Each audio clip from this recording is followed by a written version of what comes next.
إلى يوم الدين. اللهم علمنا بما ينفعنا وانفعنا بما علمتنا وزدنا علما. اللهم لا سهل إلا ما جعلته سهلا وأنت تجعل الحزن إذا شئت سهلا. Baik, ikhwan dan akhwat fillah, azinallahu yakum. Kita lanjutkan lagi pelajaran kita, kajian kita, yang mana pada saat ini kita sudah akan masuk pada pembahasan berkaitan dengan bab yang ketiga, yaitu pembahasan tentang air. Ya. Setelah kita berbicara tentang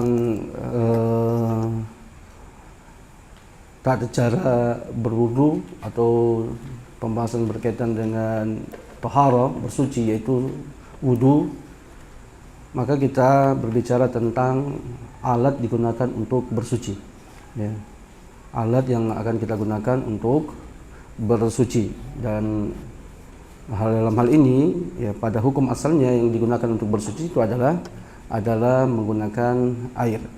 Tapi ikhwan dan akhwat, sebelum kita masuk pada pembahasan berikutnya, ana ingatkan pada antum semuanya yang hadir maupun yang enggak hadir, metode yang ana gunakan ini ana akan gunakan terus. Ya.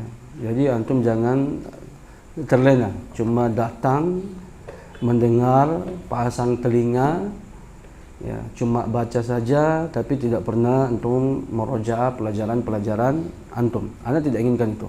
Ya, sekali lagi, merojaah itu sangat penting. Keberhasilan seseorang dalam belajar setelah taufik dari Allah Subhanahu wa taala kembali pada dua hal. Yang pertama adalah persiapan dia sebelum masuk pelajaran, dan yang kedua adalah merojaah dia setelah keluar daripada pelajaran. Ya, kalau antum betul-betul menjaga dua hal tersebut setelah taufik dari Allah Subhanahu wa taala, maka insyaallah antum akan mendapatkan apa yang antum inginkan dari mengikuti pelajaran tersebut. Dan ana tidak bosan-bosan mengingatkan kepada antum, berbagi pengalaman dengan antum ya, berkaitan bagaimana belajar, agar supaya betul-betul antum bisa berhasil dalam belajar antum ini. Jangan cuma menghabiskan waktu antum di sini saja, tapi tidak mendapatkan sesuatu yang lebih bermanfaat dengan kehadiran antum di tempat ini. Saya ulangi lagi dan saya ingatkan lagi, ya ikhwan, faktor keberhasilan antum dalam belajar bukan kepada siapa antum berguru, bukan cuma itu. Guru itu salah satu ya, pendukung buat antum untuk bisa antum berhasil dalam belajar. Tetapi yang paling utama dan lebih utama setelah taufik dari Allah Subhanahu wa taala adalah diri antum sendiri. Ya, dan sering saya mengatakan kepada siapapun antum belajar, ya, antum duduk, kalau antumnya begitu ya tetap begitu. Ya, dan Anda bisa memberikan contoh nyata kepada antum semuanya dengan apa yang saya sudah sebutkan tadi. Ketika kami belajar di Universitas Islam Madinah, banyak daripada angkatan saya, senior saya, dan juga yang ada di bawah saya itu di DO dari Universitas Islam Madinah. Ya, padahal yang mengajar siapa adalah syekh-syekh kibar yang ada di kota Madinah. Ya, kalau di jurusan saya salah satunya adalah Syekh Sulaiman Ar-Ruhaili, ya, dan juga ulama-ulama yang lainnya. Mungkin kalau dalam fakultas-fakultas yang lain seperti hadis, dia akan berjumpa dengan Syekh Ibrahim Ar-Ruhaili, ya, Syekh Abdul Razak dahulunya. Dan itu yang mengajar mereka, dan syekh-syekh yang lainnya. Kita tidak ragukan lagi kapasitas daripada pengajar-pengajar tersebut. Tetapi banyak daripada ya, tulabul jami'ah baik dari Indonesia maupun dari negara-negara lain, ternyata mereka di DO dari Universitas Islam Madinah. Antum mau mengatakan karena gurunya? Tidak. Karena gurunya yang tidak benar dalam mengajar? Bukan. Tapi karena memang orangnya sendiri yang apa? Orangnya sendiri. Kalau mungkin kita mau bahasakan lebih ya, dengan mubalaghah, bahasa-bahasanya orang awam, ya mungkin biar malaikat yang mau turun ngajarin antum, kalau antumnya tidak becus, tidak benar, maka tidak ada manfaatnya. Ya. Jadi semuanya itu daripada antum semua. Antum yang harus motivasi diri antum. Ya, untuk bisa apa? Untuk bisa antum berhasil dalam belajar. Dan saya ingatkan pada antum semuanya, yang seperti yang saya sudah sebutkan dahulu, target ana ketika ana ngajar antum masuk di sini bukan cuma baca kitab ya ikhwan. Bukan target saya. Jadi ana lihat antum bisa baca kitab bukan berarti ana sudah senang. Ana mau gembira dengan keberhasilan antum sudah baca kitab. Tidak. Baca kitab itu ya ikhwan bisa menjadi pintu kebaikan dan bisa menjadi pintu keburukan. Ya, saya katakan, antum sudah bisa baca kitab bukan berarti pintu kebaikan semua datang kepada antum, tapi bisa menjadi ya keberhasilan antum dalam baca kitab itu bisa menjadi pintu keburukan. Bukan cuma buat antum tapi juga buat umat. Kenapa itu saya katakan? Karena kalau antum hanya bisa baca kitab, right, dan antum tidak membekali diri antum dengan ilmunya para ulama, ya, baca kitab itu cuma seperti saja begini ya ikhwan.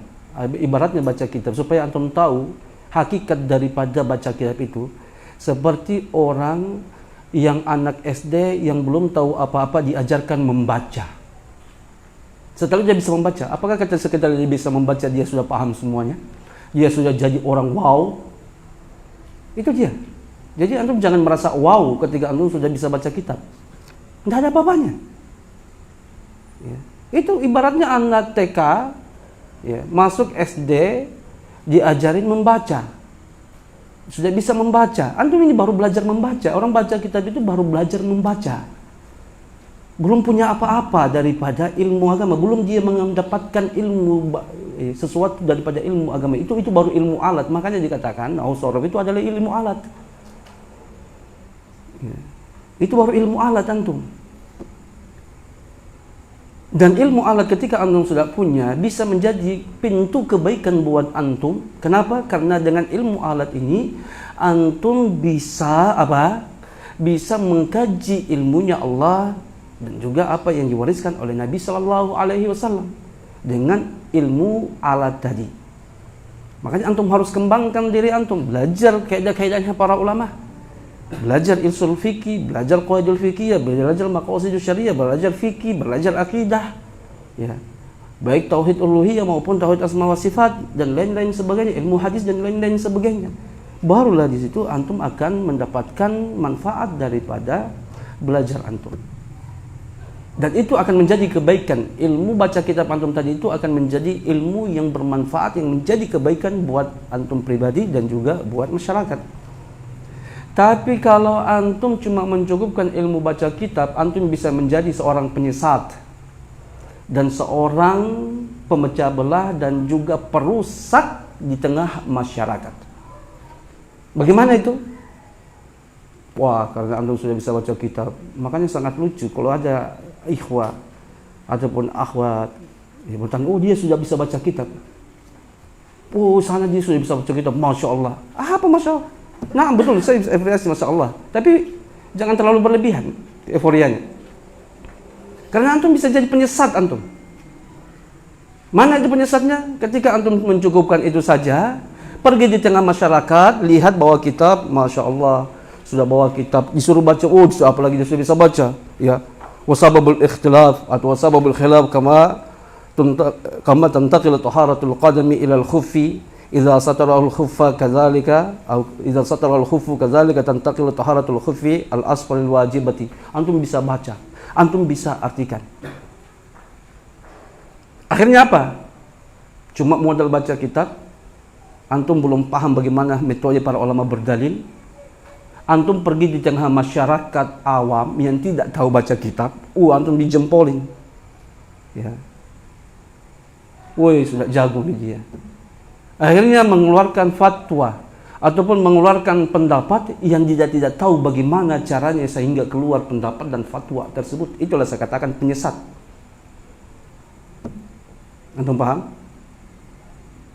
Ya. Makanya sering saya berkata pada teman-teman antum dan pada antum semuanya, ketika Anda berjalan dengan antum sekarang, kita pergi di suatu tempat, suatu kampung yang tidak mengenal kita berdua. Misalkan saya ambil siapa? Ambillah sekarang contohnya Ilham. Ya. Pergi, Ilham sudah jago baca kitab. pergi di sana, pergi di kampung. Dia bawa kitabnya. Apalagi kalau dia retorikanya jago. Masya Allah. Wah, enak sekali kalau dia bicara itu. Enak orang lihat. Apalagi banyak lucunya. Tuh. Tertawa orang-orang, baru bisa baca kitab. Maka posisi ilham yang sekarang dengan posisi saya di depan masyarakat orang awam itu sama. Baik. Ketika saya mengeluarkan pendapat, ilham mengeluarkan pendapat, orang akan memilih posisinya ilham dengan saya sudah sama. Padahal afwan, bukan berarti saya bilang ilham tidak tahu apa-apa, belum. Tapi belajar usul fikihnya belum selesai. Ya, penerapan kaidah-kaidah usulnya belum tahu. Belum sempurna maksudnya. Dia sudah punya, tapi belum sempurna. Baik. Makanya saya bilang kalau antum stop belajar sekarang, hanya modal baca kitab antum, hati-hati antum. Apalagi kalau antum memang hobinya punya punya kan kecenderungan itu suka mengeluarkan pendapat. Ya, apalagi kalau orang-orang yang baru belajar itu pinginnya tersohor, hubbul syuhrah, mau terkenal, wah sudah. Nah, ini yang saya bilang. Ya, anak ingatkan antum ini hati-hati. Ya. Akhirnya apa? Udah keluarkan pendapat sana. Padahal antum tidak tahu bagaimana caranya itu. Ya. Para ulama itu berpendapat. Antum cuma nukilkan, carinya fatwa saja. Fatwa. Oh, karena antum sudah bisa baca kitab, carinya fatwa sana. Ulama ini mengatakan begini boleh. Kemudian pembahasan lain pindah lagi cari ulama lain lagi. Tadinya mazhab Hambali, sekarang mazhab misalkan Hanafiyah. Pindah sana saja. Padahal antum tidak tahu bagaimana caranya ulama-ulama tersebut mengeluarkan atau berdalil dengan hadis maupun Al-Quran sehingga menghasilkan produk fatwa tersebut. Antum tidak tahu, cuma nukil saja. Padahal seandainya antum betul-betul paham, maka sebenarnya pendapat-pendapat antum antara satu dengan yang lain itu saling kontradiktif ditinjau dari sudut pandang pendalilan. Ya, tinjau daripada sudut pandang dari sudut bagaimana cara berdalil. Karena sekarang antum Syafi'iyah misalkan, besok Hanafiyah. Ya. Pertanyaannya, kenapa antum sekarang pendapat ini antum Syafi'iyah, yang ini Hanafiyah? Kalau saya tanyakan antum, mungkin sekarang antum tidak tahu. Ya. Tadinya Syafi'iyah, antum menyelisih Hanafiyah. Sekarang Hanafiyah menyelisih Syafi'iyah. Padahal sebenarnya kaidah yang dikeluarkan atau cara pendalilan, dalil yang digunakan oleh Syafi'iyah atau alasan mereka mengeluarkan fatwa seperti ini sama dengan yang di sini tadi. Ya. Makanya kenapa para ulama menyebutkan orang awam itu tidak boleh dia harus taklid pada suatu madhab. Bukan kembali kepada Al-Quran dan Sunnah seperti antum dengku-dengkukan selama ini. Antum tahu cara berdalil dengan Al-Quran dan Sunnah. Ya. Makanya seperti tadi pembahasan saya dalam masalah tertib. Masalah tertib dalam wudhu saja. Tadi antum lihat kan? Dalam tertib dengan muwala, salah satu contoh kasus yang kita dapatkan dalam pembahasan kita ini. Tertib dengan muwala itu Syafi'iyah dengan bila mengatakan wajib. Hanafiyah dengan Malikiyah mengatakan sunnah. Itu dalam tertib. Pindah kepada muwala, terjadi perpindahan mazhab di situ. Yaitu tadi maksudnya bukan terjadi perpindahan mazhab, maksudnya antara yang pro dan kontra itu ada silang di situ. Ya, dalam masalah muwalah Hanabilah tetap konsisten dengan kaidah yang dia gunakan tadi. Kemudian Malikiyah berpindah mengatakan wajib, padahal tadi dia dengan Hanafiyah. Syafi'iyah tadinya dia dengan Hanabilah bergandengan dengan Hanafiyah. Ya. Tapi ikhwan, antum paham semuanya? Ya, ini yang ingin ana tegaskan kepada antum semuanya, ya. Jangan antum targetkan cuma bisa baca kitab saja. Kemudian antum Antum merasa puas diri dengan keberhasilan antum tersebut. Sekali lagi saya bilang mengatakan jangan. Ya. Antum paham ya? Ya. Sekali lagi ada tegaskan, orang yang bisa baca kitab itu bisa menjadi pintu kebaikan dan juga bisa menjadi pintu keburukan. Karena namanya ilmu alat. Perhatikan. Namanya ilmu alat. Alat itu bisa dijadikan alat kebaikan, bisa dijadikan alat keburukan. Makanya tidak cukup antum menggunakan stop sampai di situ. Baik, makanya ya ikhwan, dalam hal itu ana tidak mau kejar-kejar selesaikan kitab kita ini. Ya, penting antum paham pendalilan para ulama kita, ya, dan juga argumentasi mereka, dan metode yang saya gunakan tadi itu ana akan gunakan terus. Ana akan gunakan terus, dan perhatikan, antum hafal sekarang. Antum hafal sekarang apa yang ana akan tanyakan kepada antum ketika nanti ana bertanya pembahasan masalah fikih dalam pembahasan ini. Tapi pertanyaan yang akan saya sebutkan, saya ambil contoh misalkan pembahasan tentang hukum niat dalam wudu. Yang ana akan tanyakan berkaitan dengan masalah ini, pertanyaan berkaitan dengan masalah ini adalah pertama, tentang uzkur aqwalil ulama atau aqwalil ulama fi hukmin niyyati fil wudu. Contohnya, sebutkan pendapat-pendapat para ulama berkaitan hukum niat dalam wudu. Ini satu pertanyaan ya. Satu pertanyaan itu akan terdapat di dalamnya beberapa poin.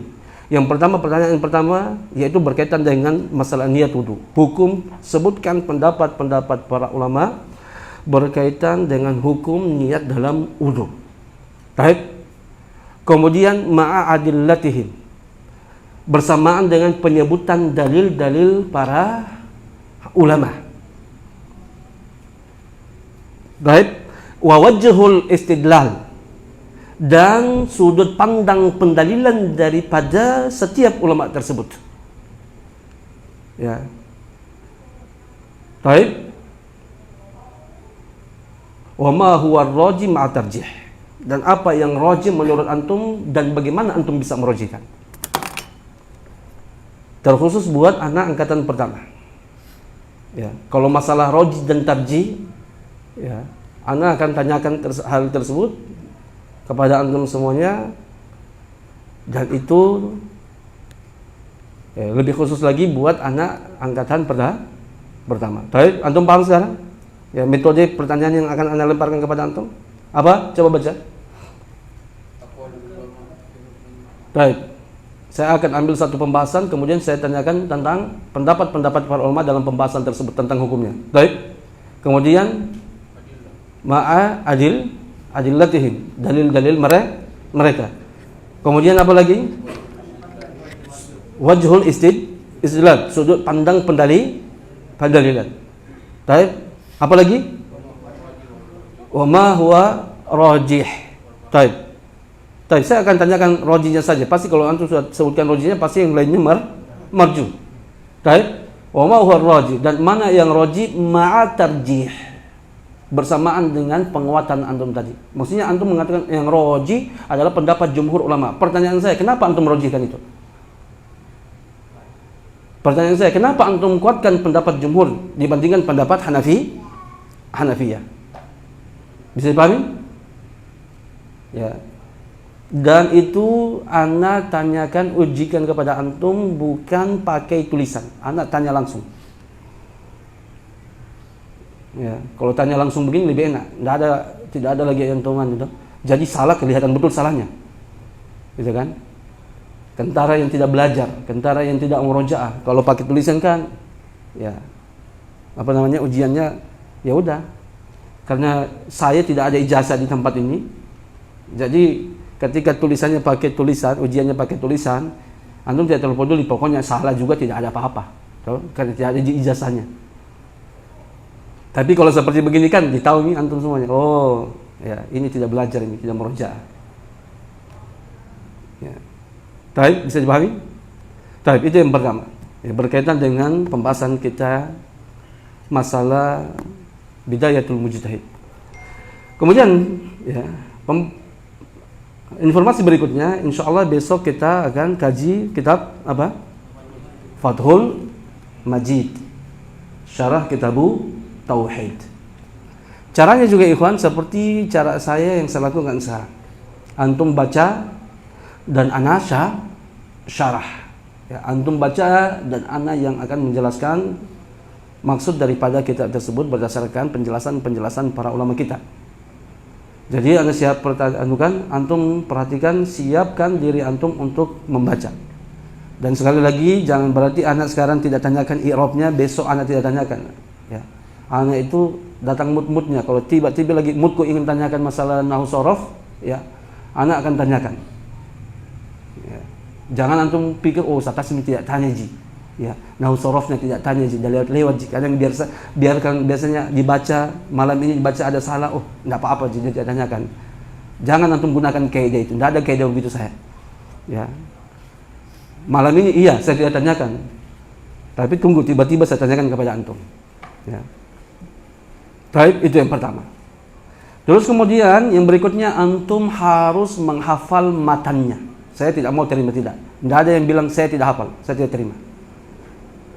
Ya. Nah, setiap pertemuan antum harus hafal matan Kitabut Tauhid, syarah Kitabut Tauhid. Baik. Ya, matannya hanya beberapa hadis saja, betul kan?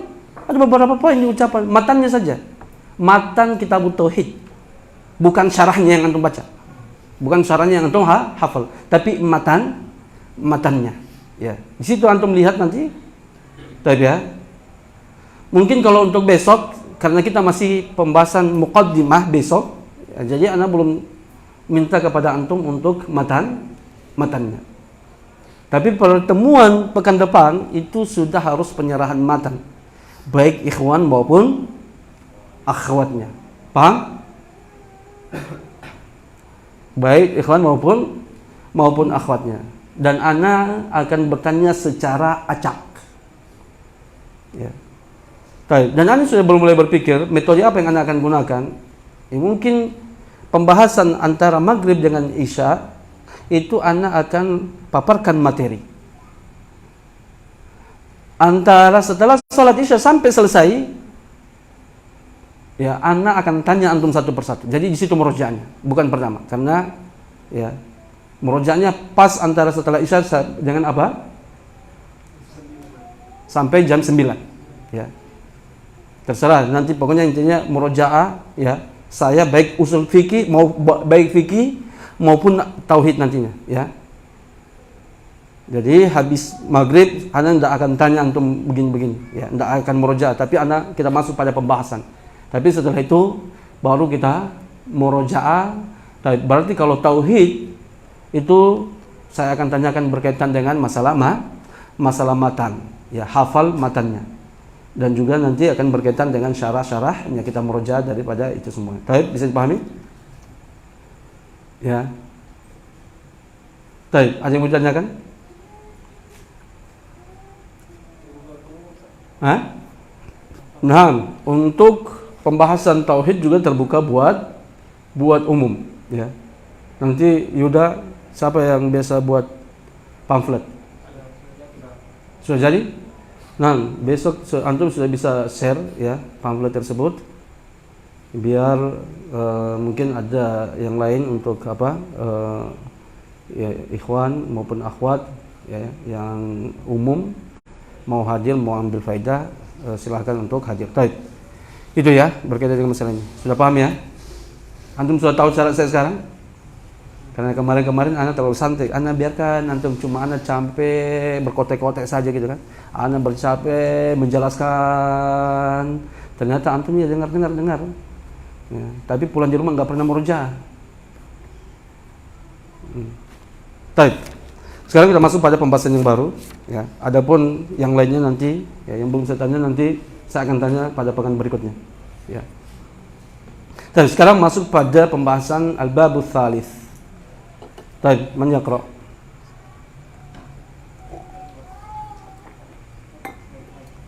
Baik, akhwatnya mic, silakan kasihkan akhwat ikhwannya. Dan itu juga berlaku buat akhwatnya ya. Jangan karena akhwatnya jarang ditanya, tidak mempersiapkan diri.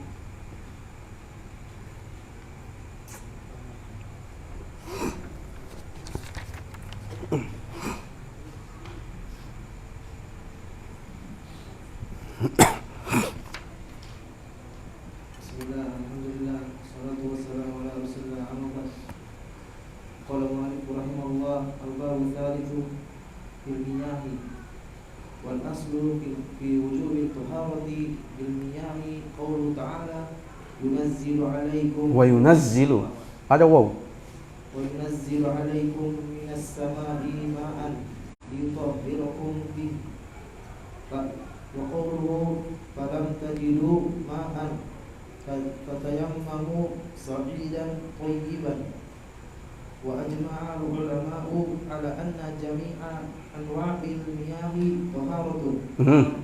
طاهرة بنفسها مطهرة لغيرها إلا ماء البحر فإن فيه خلافا في الصدر الأول شاذا وهم محجوجون بتناول اسم الماء المطلق له وبالأثر الذي خرجه مالك وهو قوله عليه الصلاة والسلام في البحر هو الطهور ماؤه الحل ميتته وإن كان حديثا مختلفا في صحته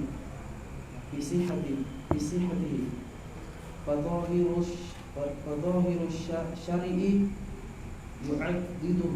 Baik. Sekarang kita masuk ya pada bab tsalis fil miyah. Bab yang ketiga, pembahasan tentang air. Ya. Pembahasan kenapa dibahas tentang air ini? Ya, dan juga nanti kita akan bahas pada pembahasan yang lain, yaitu berkaitan dengan tayamum. Kenapa air dibahas? Karena air itu adalah alat yang digunakan untuk bersuci. Ya, karena kita sekarang membahas tentang apa? Kitabut Thaharah. Kitab berkaitan dengan bersuci. Dan kita sudah jelaskan tentang bagaimana cara bersuci. Ya, seperti pembahasan kita kemarin itu wudu yang dibahas berkaitan dengan wudu itu adalah berkaitan dengan tentang cara apa? Cara bersuci. Ya, jadi pembahasan wudu itu adalah pembahasan tentang bagaimana cara kita bersuci. Baik.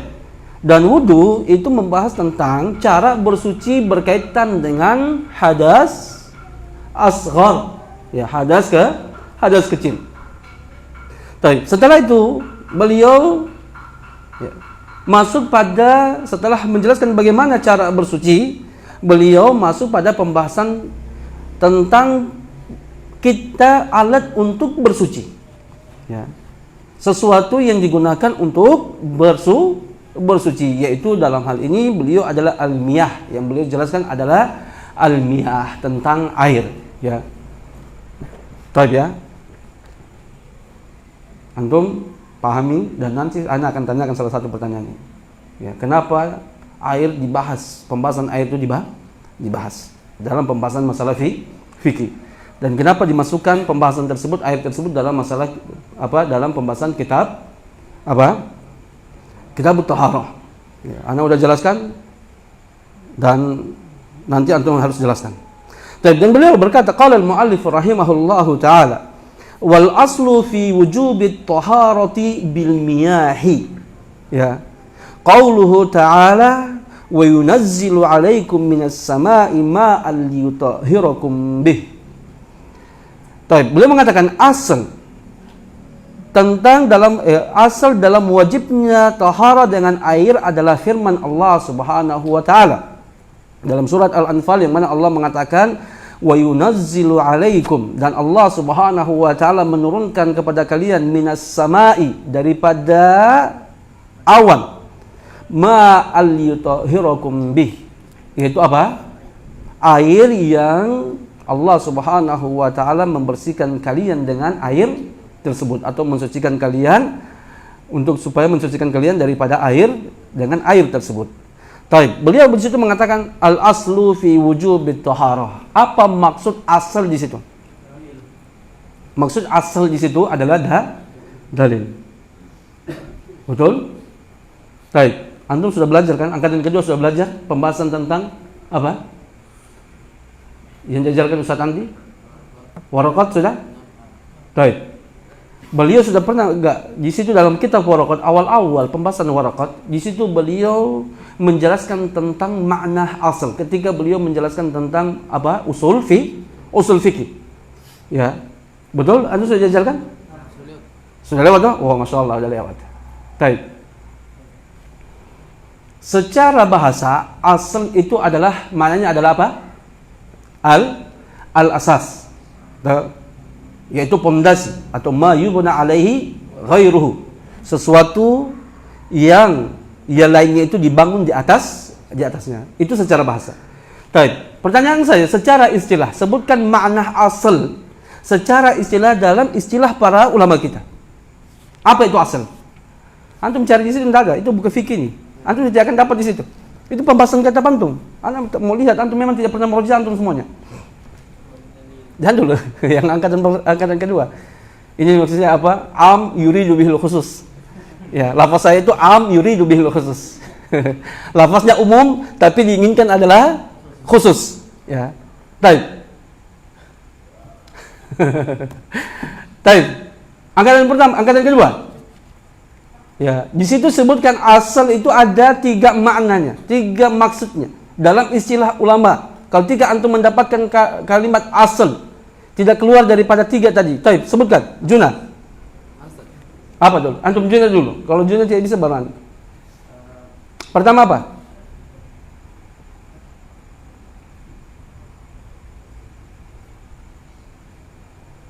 Baik. Andre. Bagaimana antum? Kalau tidak pernah baca bukunya antum? Hah? Nggak pernah meroja kan? Kalau kerja sampai malam, 24 jam anu. Tapi meroja antum, walaupun kerja bagaimanapun antum harus tetap meroja. Itu kewajiban antum itu, meroja. Baik? Anugerah. Jangan nonton Ustaz Andi nanti. Ya. Betul-betul harus kita tegas. Memang antum harus tidak bisa kita pelan-pelanan, harus memang apa? Harus keras diajar antum. Lupa itu tidak meroja. Beda lupa dengan beda tidak meroja. Hah? Lupa itu tidak meroja. Apa bedanya lupa dan tidak meroja? 11-12 itu bedanya, tipisnya. Ya, kalau lupa antum sudah hafal dan antum sudah meroja dan antum hafal, tapi Allah datangkan sesuatu yang baru kepada antum, yaitu jangan lupa. Itu lupa. Baik. Kalau tidak meroja, memang antum tidak pernah baca. Sudah dipelajari, sudah diajarkan, tapi antum tidak pernah mau baca lagi, tidak pernah diingat. Itu baru namanya tidak meroja. Kalau lupa itu antum sudah hafal. Masalahnya antum sudah diajarkan, antum tidak pernah hafal-hafal. Tidak pernah mau baca, tidak pernah mau diingat-ingat. Baik, sudah? Tidak ada yang bisa. Baik, Babu Maryam. Baik, itu dia. Ya, asal dalam bahasa atau dalam istilah para ulama, ketika para ulama antum mengatakan, ya, al-aslu fi wujubi salati. Misalkan atau al-aslu fi wujubi syami qauluhu ta'ala. Ya ayyuhallazina amanu ila akhiril ayat. Ya, asal kalau antum mendapatkan dalam tulisan para ulama kita mengatakan asal tentang wajibnya apa? Wajibnya puasa adalah firman Allah Subhanahu wa taala, wahai orang-orang yang beriman, diwajibkan kepada kalian untuk berpuasa. Baik. Maksud asal di situ adalah dalil. Maksudnya dalil tentang wajibnya puasa adalah firman Allah Subhanahu wa taala. Itu asal pertama. Terus kedua apa? Taib, al-qaidatul mustamirrah. Taib, yaitu kaidah paten. Kaidah, itu dia. Ya. Terus yang ketiga apa? Taib, al-maqis alaihi. Itu berkaitan dengan nanti pembahasan apa? Dalam babul qiyas. Dalam bab qiyas itu, bab analogi itu ada namanya apa? Ya. Ada namanya apa? Al-asal dan juga al-fara. Al-asal itu maksudnya sesuatu yang kita kiaskan. Contohnya apa? Ya, sekarang hukum pongasi. Apa? Gitu ya? Bisa ya? Ya. Baik. Hukum pongasi. Ada enggak dalam Al-Qur'an hukum pongasi? Baik. Antum gunakan dalil kias. Antum kiaskan apa? Pongasi ini cabang ya pada apa? pada khamar. Udah selesai. Khamar ini dikatakan asal. Karena dialah yang dijadikan patokan untuk kias. Jadi itu nanti pembahasan kias. Antum ingat ya. Ini ana enggak mau lagi antum saya tanya besok antum tidak tahu lagi. Baik.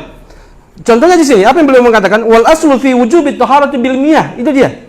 Ya, coba antum perhatikan di situ beliau mengatakan asal ya tentang wajibnya taharah dengan air qauluhu ta'ala. Ya, di situ berarti maksudnya asal di situ adalah dalil tentang wajibnya taharah dengan air adalah firman Allah Subhanahu wa taala yang kita bacakan tadi. Dan juga firman Allah Subhanahu wa taala falam tajidu ma'an fatayammamu sa'idan thayyibah. Dan apabila kalian tidak mendapatkan air, maka apa? Bertayamumlah dengan apa? Debu yang suci. Baik. Sudah paham? Kemudian beliau mengatakan wa ajmal ulama'u ala anna jami'a anwa'il miyahi tahiratun fi nafsiha mutahiratun li ghairiha illa ma'ul bahr. Dan beliau mengatakan menukilkan ijma' para ulama bahwasanya para ulama telah sepakat bahwasanya semua jenis air ya, maksudnya di sini adalah air mutlak. Semua jenis air itu adalah tahiratun, adalah suci. Ya. Fi nafsiha, pada zatnya, mutahiratun li ghairiha, dan juga mensucikan untuk selainnya illa ma'ul bahar, kecuali air laut. Baik. Jadi perhatikan ya ikhwan, yang Allah Subhanahu wa taala, akhwat yang Allah Subhanahu wa taala, ya, beliau menyebutkan tentang di sini pembahasan tentang jenis air. Air itu ada air yang suci, ya, suci pada zatnya. Baik. Dan juga ada air suci yang juga sucikan buat yang lainnya. Baik, pertanyaannya, sekarang di depan saya ada segelas air. Ya, ini bukan air putih, ini air madu. Dibuatkan saya tadi sama Sakti. Jazakallahu khair. Baik. Pertanyaannya saya, ini air. Ya. Ini air apa dia dikatakan? Iya betul, air madu. Maksudnya saya sifatnya dia. Tahirun. Dia cuma dikatakan air suci. Baik. Air ini cuma dikatakan air suci. Buah vita juga. Ini ada. Ya. Baik. Air teh, air kopi, dan air-air yang lainnya ya, yang sudah diolah, biasanya sudah diolah ya, itu dikatakan air suci. Tapi tidak dikatakan air yang mensucikan. Ini tidak dikatakan air mutlak. Air ini dikatakan ya disandarkan kepada apa yang diidofakan kepadanya. Ini dikatakan air madu seperti yang tadi dikatakan. Ini dikatakan air jus, dikatakan air teh, dikatakan air kopi, dan air-air yang lainnya. Ini tidak dikatakan, ini cuma air ya, yang tidak mutlak lagi, itu tidak dikatakan ya, itu tidak dapat untuk digunakan bersuci. Dia ini cuma suci saja. Jadi tidak boleh antum berwudu pakai air ini. Tidak boleh antum berwudu dengan air yang suci. Baik, bisa dipahami? Yang boleh digunakan untuk bersuci itu adalah air yang mensucikan. Ya. Kalau sudah dikatakan air yang suci, contohnya air misalkan air yang ada sekarang di kamar mandi misalkan itu. Baik. Yang kita pakai untuk berwudu itu dikatakan air yang mensucikan. Semua air yang mensucikan sudah pasti suci. Tapi tidak semua air suci dapat mensucikan. Bedakan antara air suci dengan air yang mensucikan. Ya, semua yang mensucikan pasti suci airnya. Karena tidak mungkin dia bisa mensucikan yang lainnya kalau dia tidak suci. Tapi tidak semua air suci dapat mensucikan. Ya, baik. Kemudian beliau mengatakan, ya, sepakat para ulama bahwasanya semua jenis air itu adalah tahiratun fi nafsiha, suci pada dirinya, mutahiratun li ghairiha illa ma'ul bahar, dan juga apa? Mensucikan buat yang lainnya. Maksudnya ya mensucikan buat untuk mensucikan najas ataupun hadas pada diri seseorang. Kecuali air laut. Dan yang maksudkan ya ijma para ulama di situ adalah air mutlak. Air mutlak, semua air mutlak itu adalah air yang suci dan mensucikan. Kecuali air laut. Ya. Fa inna fihi khilafan fi sadril awwali syadzan. Karena pada pembahasan air laut di situ ada khilaf pada generasi pertama, maksudnya generasi sahabat. Itu ada khilaf yang syadz. Ya, khilaf yang menyimpang. Syadz. Ya. Berkaitan dengan air laut ya ikhwan dirahmati Allah Subhanahu wa taala, telah datang hadis daripada Nabi sallallahu alaihi wasallam yang mana para sahabat, ada salah seorang sahabat Nabi sallallahu alaihi wasallam seorang pelaut atau yang melakukan perjalanan di laut, naik kapal. Dan beliau bertanya kepada Nabi sallallahu alaihi wasallam, "Ya Rasulullah, sesungguhnya kami kalau melakukan safar menggunakan air laut, kami membawa sedikit daripada air." Ya. Apabila tiba waktu sholat, jika kami menggunakan air tersebut untuk berwudu, maka konsekuensinya karena dia sedikit kita akan kehausan. Kalau kita gunakan untuk minum, maka tidak bisa kita gunakan untuk bersuci karena sedikit airnya. Ya. Kemudian para sahabat atau sahabat Nabi sallallahu alaihi wasallam tersebut, apakah kami afanatawaddau ya mimma'il bahr? Apakah boleh bagi kami untuk berwudu dari air laut? Baik. Apa kata Nabi sallallahu alaihi wasallam menjelaskan tentang air laut? Huwa tahuru ma'uhu hillu maitatuhu. Nabi menjelaskan bahwasanya air laut itu adalah tahur. Ini dia. Perhatikan ya ikhwan, bedakan lafaz tahur dengan tahir. Kalau tahir itu suci. Baik. Tapi kalau tahur artinya suci, mensucikan. Makanya Nabi menggunakan lafaz tahur bukan tahir. Ketika beliau menjelaskan tentang air laut, Nabi tidak mengatakan huwa tahiru ma'uhu. Air laut itu tahir airnya. Ya, kalau air tahir belum tentu dia mensucikan. Baik. Tapi Nabi mengatakan huwa tahuru. Ya, tahuru artinya apa? Mensucikan, suci mensucikan. Baik. Kata Nabi, huwa tahuru, air laut itu adalah airnya suci mensucikan.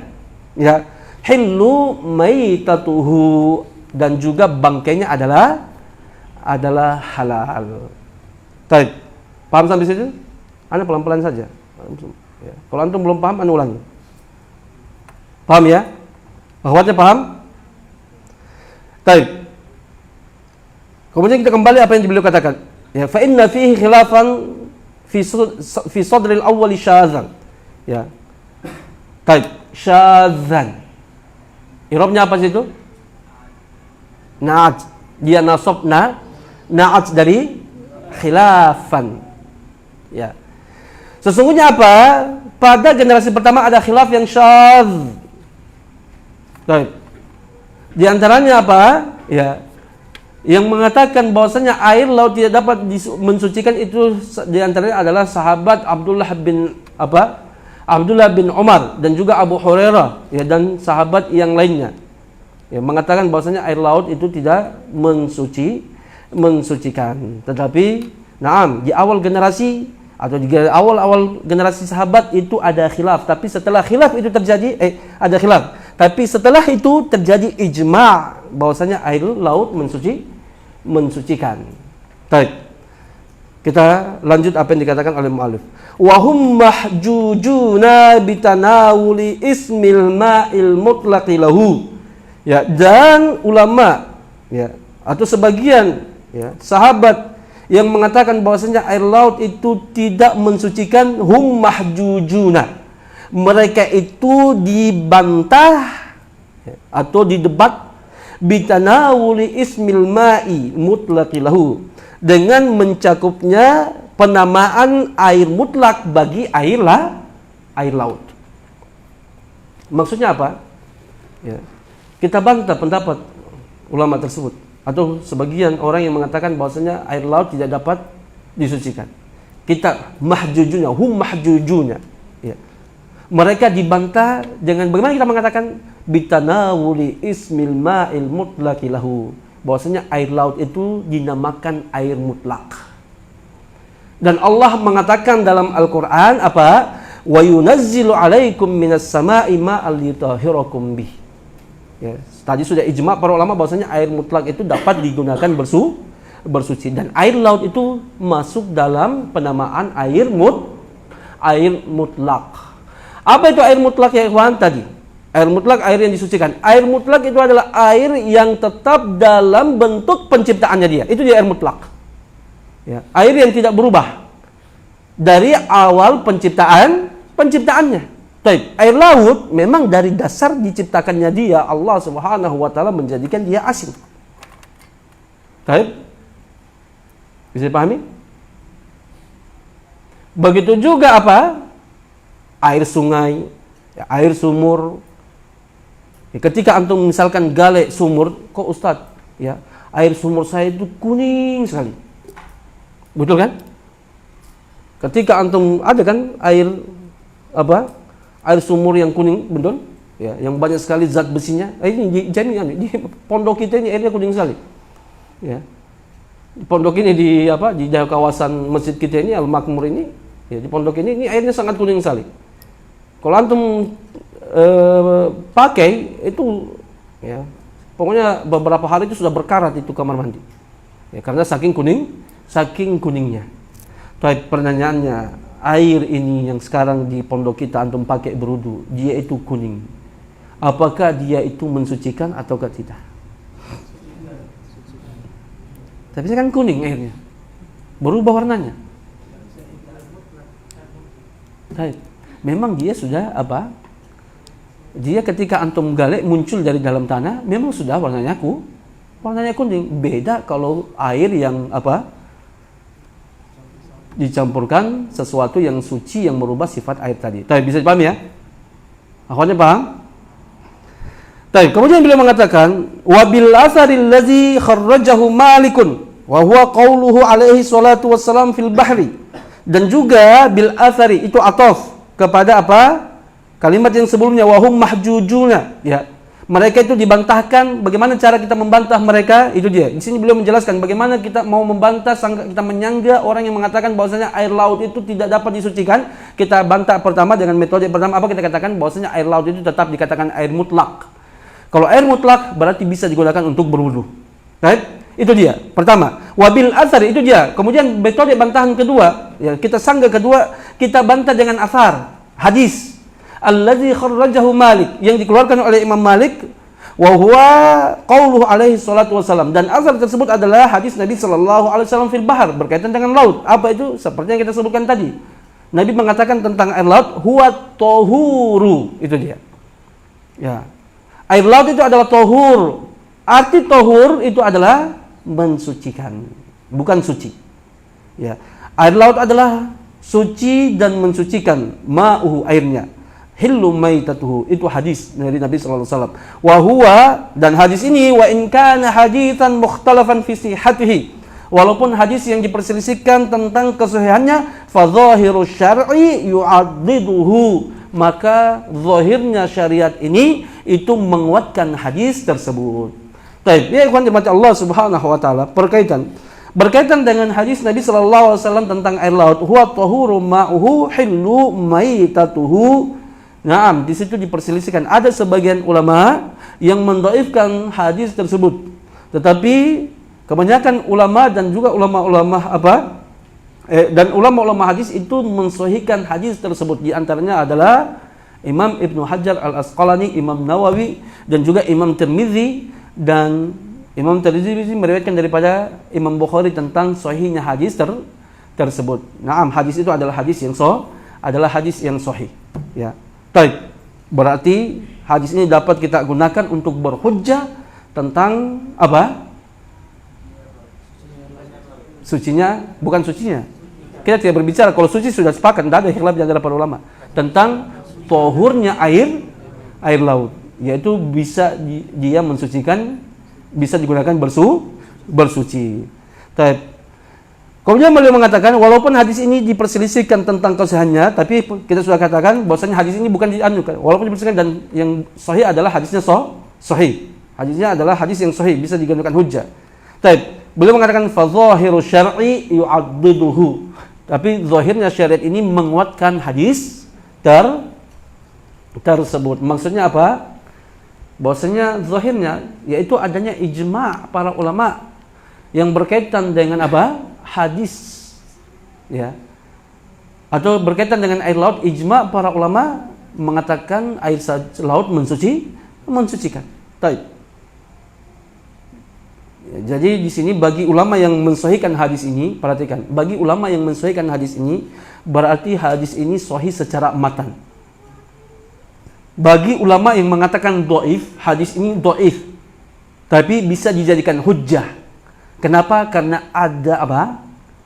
Ada syariat atau ada dalil yang menunjukkan hal tersebut, yaitu apa?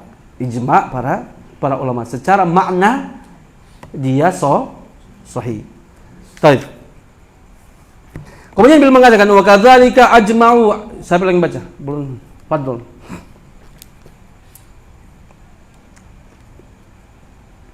Baca terus. Wakadzalika ajma'u ala anna kulla ma yughayyiru al-ma'a mimma la yanfaku anhu ghaliban annahu la yasluhu sifat at-taharati wa tatuhiru illa khilafan syadan. Kenapa tadhiru? La yasluhu sifat at-taharati wa tathiri. Wa tathiri illa khilafan syadan. Ruya fil ma'i al-ajinni an ibn Sirina wa huwa aidan mahjujun bitanawuli ismil ma'il mutlaqi lahu. Baik.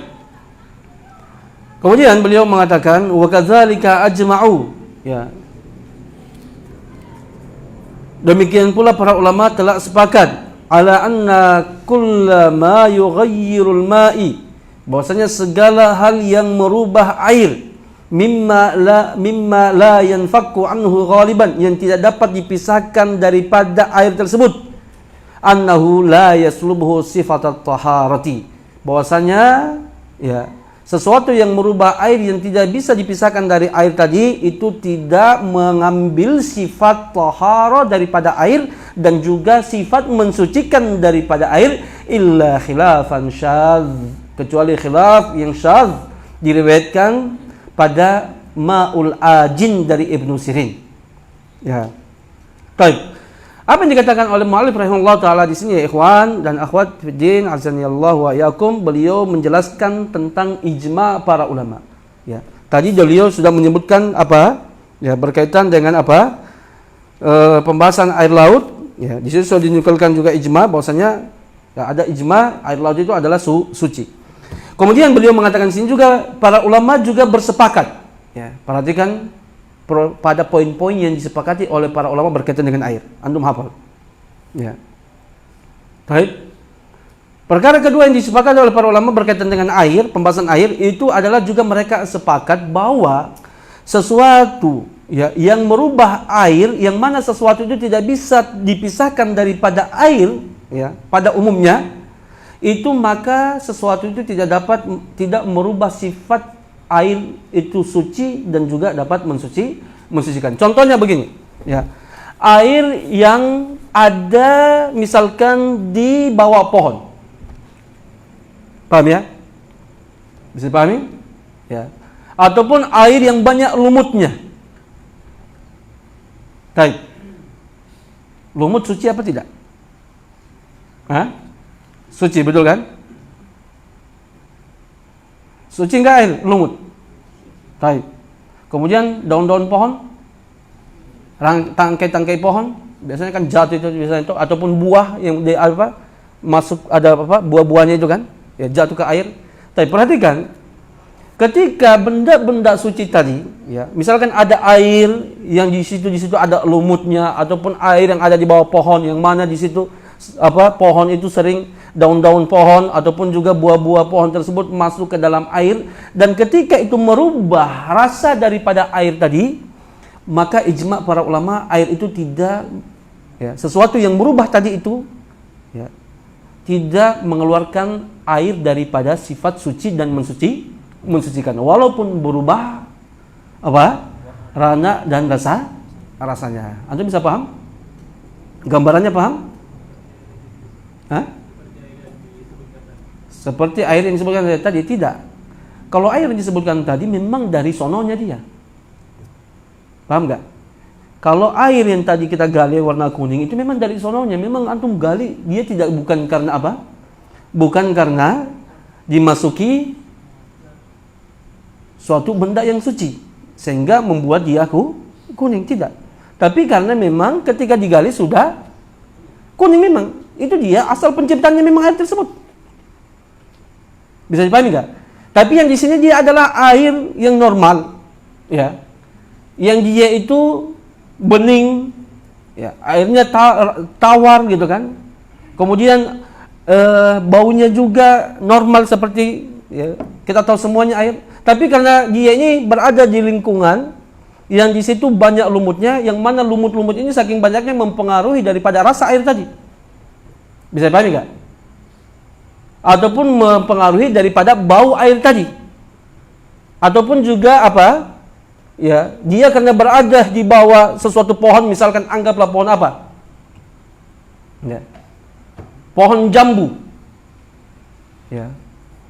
Pohon jambu mentek maksudnya gitu kan? Kan biasanya itu kuat sekali dia itu. Akarnya itu agak, akhirnya apa? Tadi airnya dia karena akhirnya jadi pahit-pahit. Bisa dipahami ya gambarannya? Dimasuki daun-daun jambu. Ya. Tadi warnanya bening karena masuki akhirnya keruh jadinya dilihat. Taib.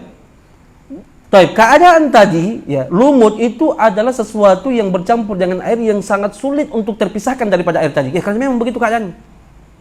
Ya. Bisa dipisahkan.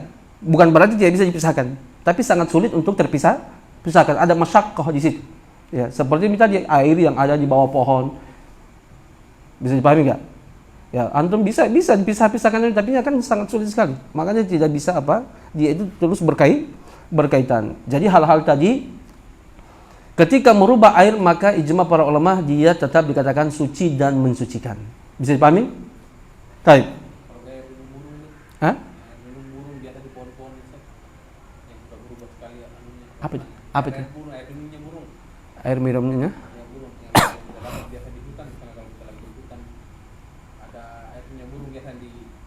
Batangnya pohon, ada lubangnya biasanya.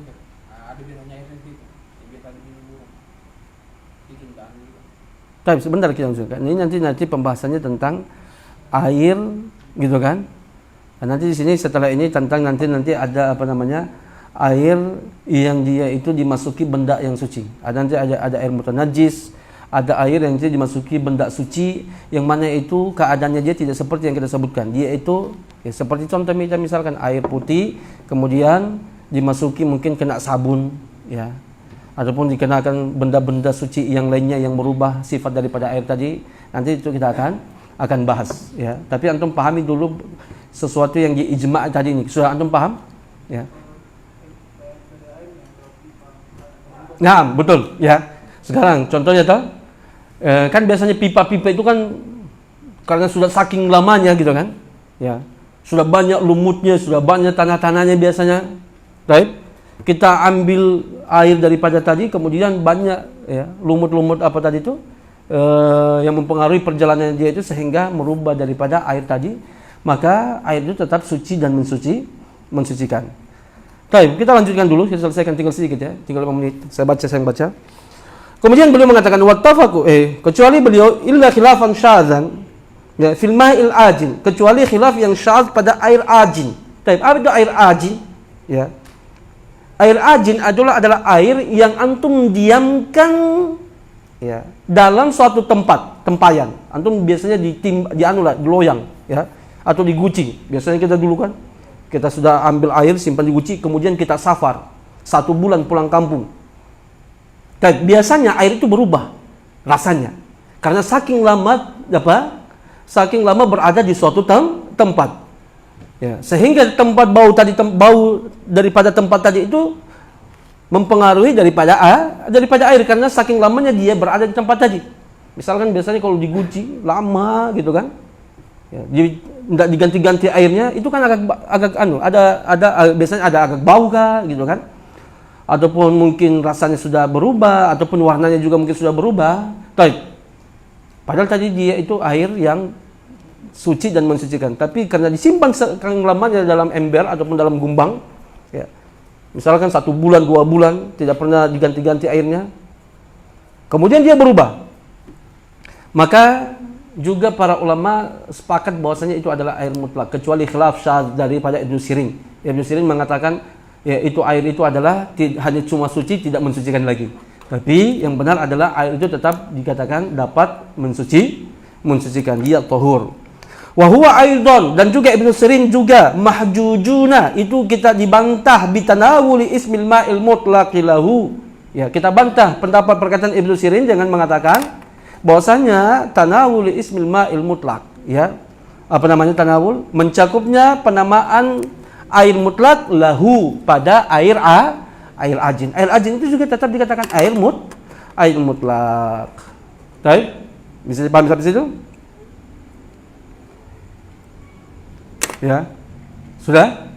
Kemudian kita selesaikan ya sampai sedikit lagi. Kemudian beliau mengatakan wattafaqu ala anna al-ma'il ladzi ghayyar najazatu imma ta'muhu aw launuhu aw rihuhu aw aktsara min wahidin min hadhil awsaf annahu la yajuzu bil wudu' wala tuhur. Ya. Dan juga apa beliau mengatakan, dan juga para ulama sepakat bahwasanya air yang ya ghayyarat najasatu imma ta'mahu, bukan ta'muhu ya, ta'mahu. Bahwasanya air yang najasa itu merubah apakah ta'mahu, apakah apa? Rasanya, ta'mah, launahu ataupun warnanya, au raihahu atau rihahu ataupun apa? Aromahnya, au aktsara min wahidin min hadzal awsaf, atau ya, lebih daripada satu daripada sifat-sifat tersebut, annahu la yajuzu bihil wudu, bahwasanya tidak boleh berwudu dengannya, wala tahur, dan juga tidak boleh tahur. Di situ maksudnya tahur apa sih itu? Bukan. Maksudnya apa? Tidak boleh wudu dan juga untuk bersuci. Maksudnya mandi. Tidak boleh digunakan untuk mandi. Wudu tidak boleh juga apa? Untuk bersuci juga apa? Tidak boleh. Maksudnya untuk digunakan mandi. Tapi sudah paham situ, itu ijma. Kemudian juga beliau nukilkan lagi wattafaqu ala annal ma'al katsira, dan juga para ulama sepakat bahwasanya air yang banyak, al-mustabhar, yang melimpah, la tadurruhun najasatu, maka najis itu tidak akan memudaratkan baginya, allati lam tughayyir ahada awsafihi, yang mana najis itu tidak merubah salah satu daripada sifat air tadi, wa annahu tahirun, dan sesungguhnya dia adalah suci. Fahadza mimma ajma' alaihi min hadzal bab, maka ini adalah perkara-perkara yang disepakati oleh para ulama berkaitan dengan bab ini, bab air, ya. Baik, antum sekali lagi, anak tanyakan nanti perkara yang disepakati oleh para ulama dalam air, ya, pembahasan air apa saja, jangan sampai antum tidak tahu lagi, ya. Dan anak akan tanya antum nanti tentang jenis-jenis air. Baik, terakhir sebelum kita tutup, beliau mengatakan waqtalafu fi dzalika fi sitti masaila tajri majral qawaidil wal usuli li hadzal bab. Dan para ulama ya berselisih pendapat berkaitan dengan masalah air fi sitti masaila, pada 6 masalah. Yang masalah tersebut itu merupakan qawaid dan juga usul pada bab ini. Sekali lagi ya kita jelaskan bahwasannya muallif rahimahullahu taala dalam pembahasan kitab beliau ini, beliau cuma memfokuskan pada induk-induk pokok-pokok permasalahan dalam suatu bab, tidak masuk pada tafsilat, ya, tidak semua rincian-rinciannya beliau sebutkan, ya. Beliau ambil pokok-pokok masalah yang berkaitan dengan air tadi, yang mana pokok-pokok masalah itu yang beliau datangkan dalam kitab beliau ini, apapun pembahasannya. Kemarin wudu, Coba antum lihat pokok-pokok permasalahan yang beliau anukan, itu adalah yang disebutkan dalam ayat ataupun dalam hadis atau kelaziman yang ada dalam ayat ataupun hadis tersebut. Makanya beliau cuma fokusnya dalam hal tersebut. Bisa dipahami? Baik. Itu dia yang bisa kita sampaikan ya berkaitan dengan masalah ini, dan juga kita cukupkan ya. Insyaallah pada pertemuan berikutnya kita akan lanjutkan pembahasan kita ini. Kita pelan-pelan saja.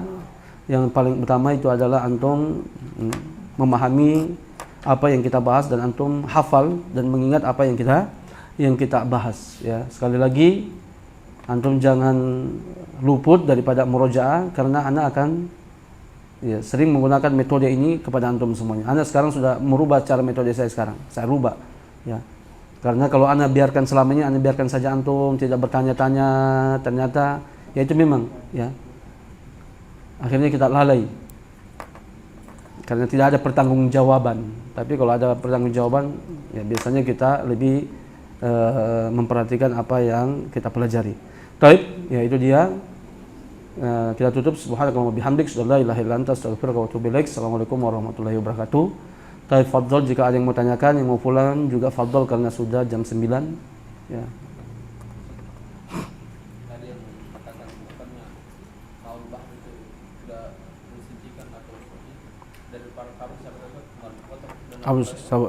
Abu Hurairah, sahabat Abu Hurairah radhiyallahu anhu. Nah.